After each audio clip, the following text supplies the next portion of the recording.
अस्सलाम वालेकुम जी। अब 2 इन्फॉर्मेशन हम आपके साथ शेयर करते हैं। एक तो ये है कि हम आपको मुत्तले करते हैं कि हज जो पैकेज है, सरकारी हज पैकेज, उसमें क्या-क्या चीज़ें किस तरह से शामिल होंगी, ट्रांसपोर्टेशन, तमाम तर तफ़सील आपको उमर भट्ट साहब बता रहे हैं, जो वफाकी वज़ारत मज़हबी अमूर के तर्जुमान हैं, उनकी ज़ुबानी सुनिए। और दूसरी इन्फॉर्मेशन ये है कि ये भी इत्तला आ रही है कि हज पैकेज जो है, उसमें कुछ कंसेशन की जा रही है। इसकी तफ़सील भी हम आपको बताते हैं, कितने पैसों की बचत होगी और किस तरह आपको वापस मिलेंगे, या इसका क्या तरीक़ाकार होगा, या आपको जमा ही नहीं करवाने पड़ेंगे। इस हवाले से हम आपको मुत्तले करते हैं। इससे पहले अगर आपने हमारा चैनल सब्सक्राइब नहीं किया तो प्लीज़ सब्सक्राइब कर लीजिए, ताकि आप गाहे मालूमात से आगाही हासिल करते रहें। अब चलते हैं इन दोनों खबरों की तफसील की तरफ।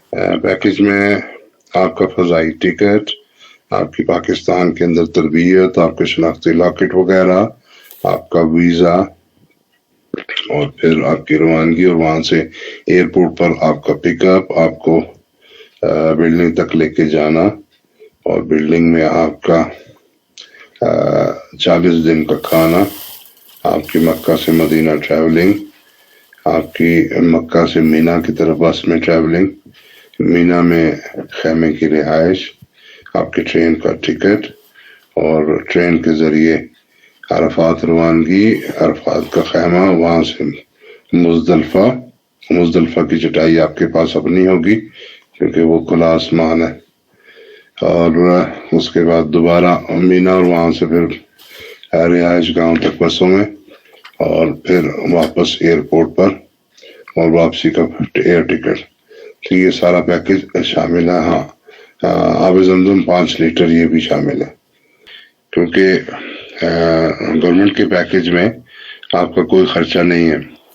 कुर्बानी आपने खुद करनी है। इसके अलावा बाकी आपकी तकरीबन 40 दिन की वहाँ पर रिहाइश, क़याम, ट्रांसपोर्ट, कोई तमाम चीज़ें आपके पैकेज में शामिल है। अपनी जो खजूरें वगैरह आपने परचेज करनी है, या कुर्बानी करनी है, या कोई और चीज़ है, तो वो उसके लिए गालबन 3000 रियाल की लिमिट हो। जी, 3000 रियाल तक आपको साथ लेके जाना होंगे। अब हम आपको बताते हैं कि एक और इन्फॉर्मेशन है, और वो ये है कि सरकारी हज स्कीम के अखराजात में 45 से 50,000 रुपये तक की कमी का अंदिया दिया गया। ये खुशखबरी सुनाई गई है। ताहम इसकी तफसील इस तरह से है कि एडिशनल सेक्रेटरी मजहबी अमूर डॉक्टर अताउर रहमान साहब ने एक प्राइवेट टीवी चैनल को इंटरव्यू देते हुए कहा है कि आज़मीन हज के लिए 45 से 50,000 रुपीज़ की कमी के लिए इकदाम किए जा रहे हैं, और इस हवाले से जो हुकूमत है वो सऊदी हुकूमत के साथ मुज़ाकरात कर रही है ताकि हज पैकेज को सस्ता किया जाए। और इससे ये होगा कि जो शुमाली रीजन है उसका जो हज पैकेज है वो 11,75,000 रुपये है, जो इस कोशिश से कम होकर 11,30,000 रुपये तक पहुंच जाएगा, और जनूबी रीजन का हज पैकेज 11,65,000 से कम होकर 11,20,000 रुपये तक आ जाएगा। उनका ये भी कहना था कि जो अखराजात है ये उस सूरत में कम हो सकेंगे कि अगर अल्लाह करे कि ऐसा हो कि करेंसी जो है वो पाकिस्तानी करेंसी मज़ीद गिरावट का शिकार ना हो, यानी वो मज़ीद कम ना हो डॉलर के निस्बत, तो फिर ये कोशिशें रंग लाएंगी और इसका फ़ायदा जो है वो पाकिस्तानी आज़मीन हज को होगा। जबकि स्पॉन्सरशिप हज स्कीम और रेगुलर हज स्कीम दोनों के लिए ये जो है सस्ता किया जाएगा पैकेज, और इसीलिए शायद गवर्नमेंट जो है वो कोशिश ये कर रही थी और कह रही थी कि तमाम लोग जो हैं, तमाम आज़मीन हज अपना अलग अलग अकाउंट बनाएं, जिसका ये मकसद होगा कि अगर किसी किस्म की पैसे की वापसी हो या अखराजात कम हो तो ये रकम उनके अकाउंट में, हर आज़मीन हज के अपने अकाउंट में ट्रांसफ़र वापस कर दी जाए।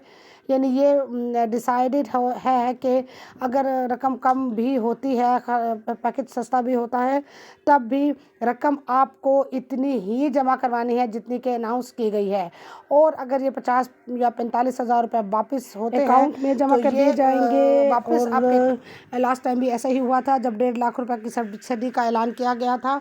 तो ये रकम जो है वो जब हज कराम हज करके वापस आए थे तो उनके अकाउंट में उनको ट्रांसफ़र कर दी गई थी। लेकिन ये भी याद रखिएगा कि जब तक तमाम हुज्जाज कराम वतन वापस नहीं पहुंच जाते तब तक ये रकम वापस देना शुरू नहीं होती। जब तमाम हुज्जाज पाकिस्तान वापस आ जाते हैं तब इस रकम की अदायगी या ट्रांसफ़र का आगाज़ होगा। लेकिन ये शर्त है उस सूरत में कि जब کہ جب ڈالر کی قیمت جو ہے وہ اسی مستحکم رہے کہ جو اس وقت اس کی قیمت ہے. اگر ڈالر مزید مہنگا ہو گیا پھر اس فیصلے پر نظر ثانی کی جائے گی.